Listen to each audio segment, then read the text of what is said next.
Okay, here we are again. Now, as usual, I need to check my audio. That's fine. And let's see here, sharing screen. And as usual, I have to clean up my desktop clutter. And we're in business. Okay, so here we are with example 5. Okay, as usual, where are you and what do you got? We are in 3 dimensions, right? Our vector field has 3 components. That's so the giveaway there. Also a giveaway is that we've been asked to compute a flux, and there is no such thing in, well, there is no surface flux in 2 dimensions. No such thing as a surface integral in 2 dimensions. Okay, so on our diagram, again, I got to clean up from last time here.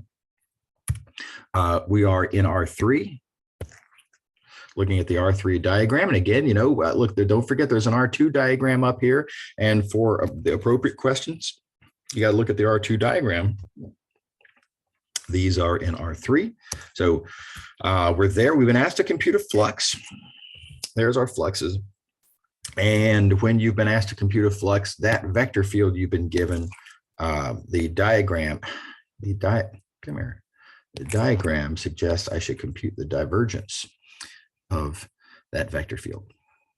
So let's do it. Let's compute the divergence here. And divergence of F is, okay, the X partial of that, which is Z, plus the Y partial of that, which is minus Z, plus the Z partial of that, which is 0, which adds up to 0. So my divergence is 0. Let me show you the landmine. Here's what a lot of students do wrong. This is such a tragedy. I hate to see this. Oh man, it's so tragic. And I see the lure, right? I see the pull to do the following. You see that the divergence is 0, and you've been asked to compute a flux. And so many students will say, "Oh, a flux." Well, fluxes are triple integrals of divergence. And we just computed the divergence was 0. And so therefore I get 0. And a lot of students will write this down and, you know, call it. This doesn't work. It really, really doesn't work. This is maybe 3 points out of 20 because nothing in that argument is valid. Going over to the diagram, sometimes fluxes are triple integrals. But remember, these theorems come with conditions. There's conditions on using the divergence theorem. To use the divergence theorem, your surface has to be a boundary of a region.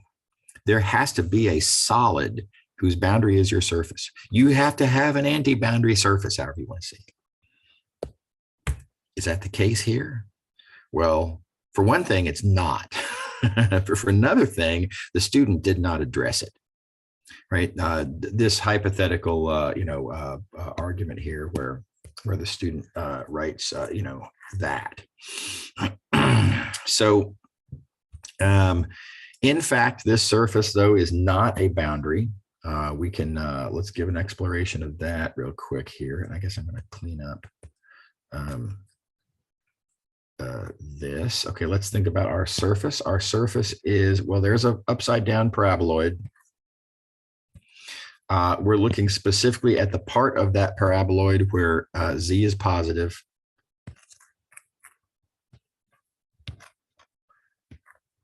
So our surface is actually, let's see here, I'll do like this. Our surface is this right here.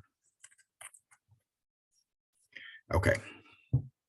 And that's not a boundary. That's an upside down bowl, right? And it's just, it's not a boundary of anything. It does not enclose any volume. It doesn't enclose anything at all. So any assertion then about using the divergence, no, there is no divergence theorem to use. It's not that the divergence theorem is false, it's that divergence theorem doesn't apply. And so everything that a student would write down, as soon as they write down this, they're in garbage land. Nothing is valid, nothing makes any sense, nothing has anything relevant to do with the problem or an actual solution to the problem. Very bad. Okay, I make a big deal out of this, and I think I made a big deal out of this in class yesterday as well, because it's a very common landmine to step on, because there is that pull. You see the divergence is 0, and you imagine how great wouldn't it be if I could just put a 0 there, and you see daylight at the end of the tunnel, and you run for it. Anyway, be careful. Be careful not to make that mistake. While I'm here, I also want to talk about correctly interpreting what the question says. Notice what I have a drawing of here is my surface S. Sometimes the way students draw things misleads the students into thinking about, into misunderstanding what the surface actually is. Sometimes the drawing actually can be deceptive. So you might have thought it was weird that when I drew this upside down paraboloid, I didn't sort of do this. I didn't draw and there's the sort of the edge. Normally we draw edges. If you do that, you have to make a very conscious note in your mind that what you've drawn there is the boundary. It's not a corner. It's a boundary. This is where our paraboloid gets sliced off. From all the bit at the bottom, it gets sliced off by this plane here, cuts through it, and everything below that just kind of falls off. Okay, leaving this surface open. This is still open at the bottom. But when you draw this, a lot of students' imaginations then will kind of fill in and say, oh, well, then, but don't we also have that? Isn't that part of my surface? No, not at all, and not in any sense. And there's nothing about what's written up here that suggests it. And you gotta make sure to interpret the question as it's written. This very clearly says that we're looking for points for which that is true. Here, let me go back to the correct colors here. I need this to be true, which means I've got to be on the paraboloid. And I need for this to be true, which means that I need to be above the XY plane, right? So the points that satisfy all those rules are the ones that I have drawn here. These points that I have in red, they don't satisfy that rule. They are not on the paraboloid. They're not part of this surface. Okay. So again, be really careful. Make sure to interpret the question carefully. Look carefully, fine tooth comb, think about every little bit. Don't, read the question fast and loose and then answer some question that you're 70% confident was the right question, right? Because then you've answered the wrong question, and the tools used are just not the same, and it's not what we're interested in. Even worse, this kind of dovetails with my previous warning. In this case, if you misunderstand what the solid is or what the surface is, if you mistakenly have that in there, I better put it. Okay, so of course, wrong, right? If you mistakenly have that bottom thing in there, then all of a sudden your misinterpreted surface is a boundary of a solid, and that would lead you to write down Gauss's divergence theorem and think that you have a right answer, and it's just as wrong as the previous complaints that I made about such a thing. It's equally not an answer to the question at hand, and it just doesn't work. It doesn't make any sense, and the fact that it's the correct answer to a different question is just not relevant. Super dangerous. Be careful to interpret the question correctly, and be careful that if you're going to use something like the divergence theorem, make sure that you confirm that you're looking at an actual boundary surface. Because if you're not, then it's all nonsense. Okay, enough of that. Enough of the warnings. Okay, so back to the actual question here, and we have this surface, and divergence is 0. What do we do with divergence being 0? We definitely don't use the divergence theorem, right? This is not a closed surface. So what do we do? And come back over here to the diagram. And, I don't have this drawn on the diagram, but make sure to recall that a vector field whose divergence is 0 is also a vector field that has an anti-curl. Hey, maybe I could use Stokes's curl theorem. Problem, I don't know how to find anti-curls.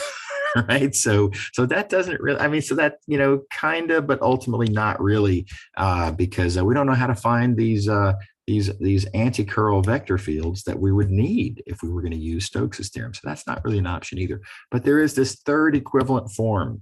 Don't forget these special fields. Divergence is 0. Have an anti-curl. They're also surface independent. So you're going to get the same value for the flux with any other surface that has the same boundary curve. And that's going to be the really useful trick in this case. So now we got to think through, what is our boundary? And now, of course, our boundary is, whoops, I wanted to be in purple here. Our boundary is this. We got to think about orientations. We did one of these in class yesterday. So let me use the same sort of argument that oriented upward. And if it's oriented upward, that means in this case anyway, it's like that. And so, you got to do this yourself with your own right hand because perspective is going to be different. This being on camera, you're effectively looking at me backwards here. But thumb in the direction of the normal vector. Look at the way that on your right hand that your fingers swirl, and they swirl kind of like that, right? And then think about how that relates down here. How does that sideswipe against the boundary down here? And it sideswipes again. Color choices. I'll use red. It's fine.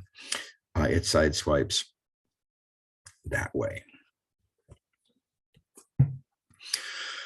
Okay. All right. So there's our boundary. There's the boundary that we have to preserve. And with that in mind, I can pick any other surface that has that boundary. Of course, you have a lot of options. And if you wanted to be silly, you could, use a surface like that. Why would anyone do such a thing? I can't imagine. But vast majority of the cases, if it's an option, not that it always is, but if it's an option to use a flat, so if your boundary curve is entirely within a plane, and thus you have the option to pick, the enclosed portion of that plane, usually that's your move. That's your best choice. Now, again, you got to think about the orientations on that new surface, right? So we've jettisoned I'll keep my colors straight. We've jettisoned that surface. I'm not going to use it. Now we're using this green surface. And how is it oriented? Well, you got to play the game. Okay, so hypothetically, if it were downward, down, thumb, fingers, swirl, side swipes, and that would sideswipe the wrong direction. So not that. And so what about this one? Thumb, fingers, swirl, side swipes. And that does side swipe correctly. So our new surface oriented upward. Here we go. Oh, let me just do it like this. Okay, so there's our new surface oriented upward. And you can compute the flux through that new surface. So let's do that. We've executed our surface independence. Again, we've long since jettisoned that surface. Its only role, as far as we're concerned in this question, really, is to help us understand what the boundary is that has to be preserved as we create the new surface that, of course, we're going to work with instead of that ugly thing. Okay. Okay, so yes, you gotta love path independence. Excuse me, surface independence. Surface independence. Really, really nice trick. It's so convenient to be able to just change to any surface we want. These are lovely vector fields that have this property. Okay. Yeah, so let's write it down. Now we've got a flux integral to compute here. Flux now over our new surface. I'm going to call my new surface S2. I have F dot ds. Oops.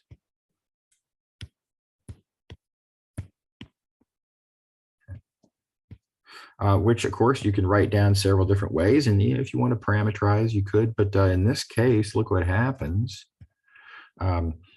If I instead play this move, I'm rewriting the ds vector as little n ds scalar, because I can write down that little n vector very easily. I know I can see exactly where it is. There it is. It's 0, 0, 1. It's part of a flat, perpendicular to a part of a flat plane and pointing upward. It has to be 0, 0, 1. So when we write it all down together, then that normal vector being 0, 0, 1, our original vector field being where there's so many colors, xz minus yz 0. This just turns into 0, which is pretty sweet. Okay, so Stokes, excuse me, surface independence here was a huge win. Huge win. All right, now that said, I am going to show you how to use Stokes's theorem, which is why I misspoke there. I was thinking ahead. How to use Stokes's theorem to solve this problem. It's arguably just as good. I don't know, by ballpark just as good. Let's see that in action. I'm going to, whoops, I'm going to slide all this out of my way here. Put that down there. Let's remind ourselves of our picture.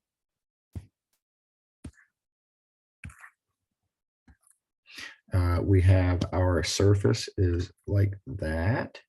It's got a boundary that is, about like that. I'm just going to go ahead and solidify that. There's our boundary. Stokes's theorem. In order to apply Stokes's theorem, let's go back to here, remind ourselves what we're doing. We gave ourselves a maybe on that because we don't know how to find the anti-curl, right? Here, let me clean up the mess here. We'll do this over again. We took our vector field, we took the divergence, we got 0, thus allowing us to conclude that yes, there is an anti-curl. And then we abandoned this line of reasoning almost immediately because we don't know how to find the anti-curl. Or do we? In this case, it is explicitly given right here in the statement of the question that our vector field F, here, let me do it like this. Our vector field F, this thing whose flux we want to compute, we are explicitly told that that is the curl of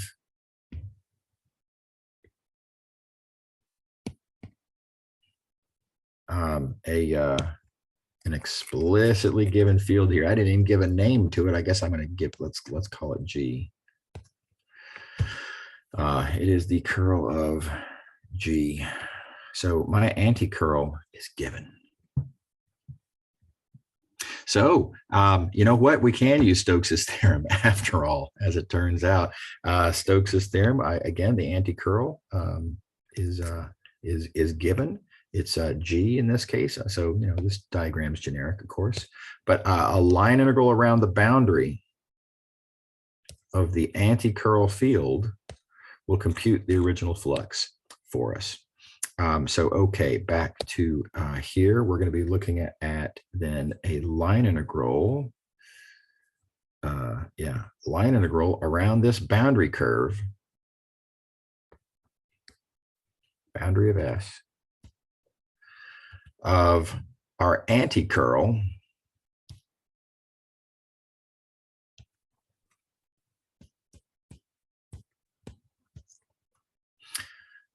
dot dx. Okay, now we have this integral to think about. How do we go about computing this integral? So is this going to be easier? Kind of seems like I'm going to have to parameterize this curve. Not that that would be the worst thing in the world, but it is going to be sines and cosines. At least it seems like it will be. And then you notice, yeah, but that's a nice curve. Notice that curve is entirely contained within the XY plane. And being entirely contained within the XY plane, that means Z is not changing. Z is constant. Z is always 0. And that actually tells you a couple of really great things. For one thing, with Z not changing, my dx vector, I can rewrite as,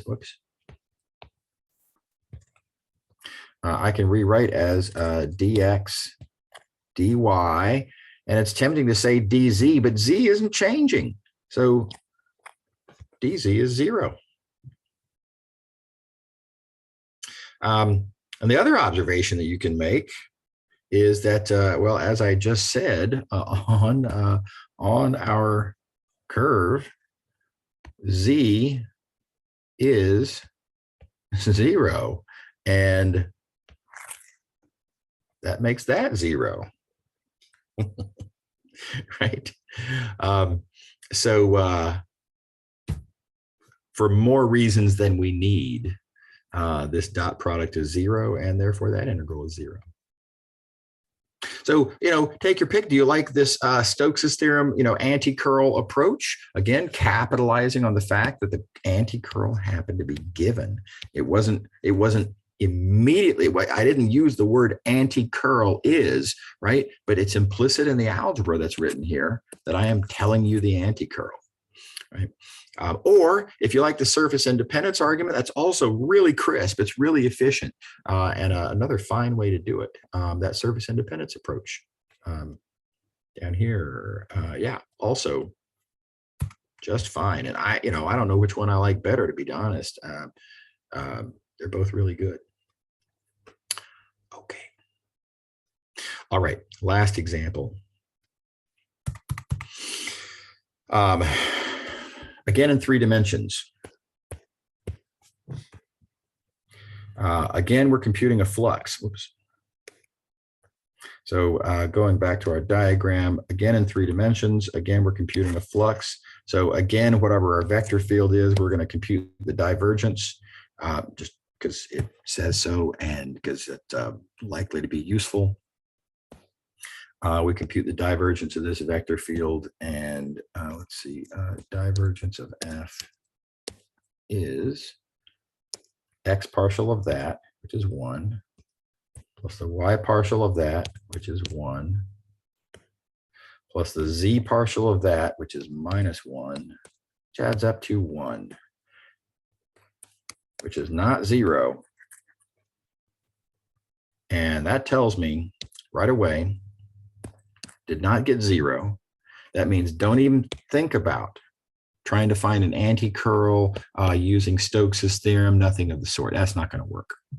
Right? There is no anti-curl. So waste of time. Okay, so let me just put a big red X through this. We won't entertain that anymore. Oh, also, no surface independence. Forget about surface independence, right? So you're stuck with the surface you got. Okay. Okay, now, but let's think about our the other possibility. You know, maybe we can possibly use this theorem. Maybe we don't have to brute force this. Can I use the divergence theorem? Well, I would need to know if there's an anti-boundary region. Does my surface enclose a region? And yeah, again, you can think about that a couple of different ways. If the opportunity happens to be convenient to entertain whether the surface whether its boundary curve is, exists or doesn't exist. You could take that approach. But in this case, it's easier just to look at the sphere, look at the surface. Our surface is the sphere. And we have an orientation issue, but the sphere, it encloses a solid. There is this solid on the inside there. So this is looking good, actually. There is an anti-boundary region. I am going to have to play with orientations, but it's looking like using the divergence theorem here is the move. Okay, so for which, by the way, we've already computed the divergence. So lucky break. Again, not lucky particularly, but that's one of the reasons we compute the divergence is it's liable to be useful in different ways. Okay. So, our sphere, of course, is oriented inward. That's not how boundaries work. And so I need to say, S minus is equal to the boundary of the ball. And I really should label what I mean by the ball here. The ball radius 1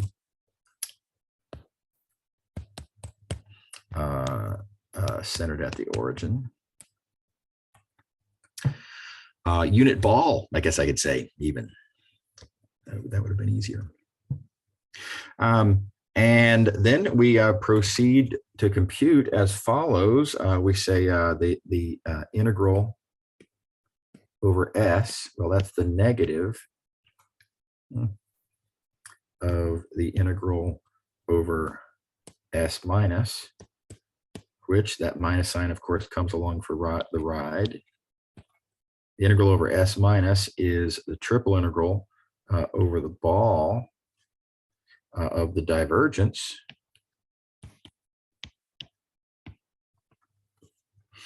Right, and we've turned our flux question into a triple integral problem. Oh, and of course we computed the divergence already. The divergence was 1.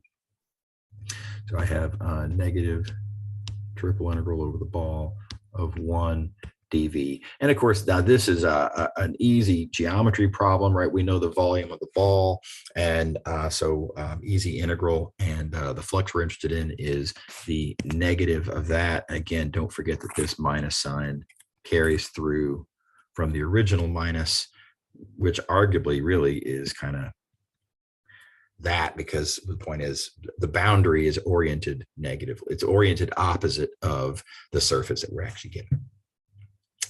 So there you go. That one works out pretty nicely.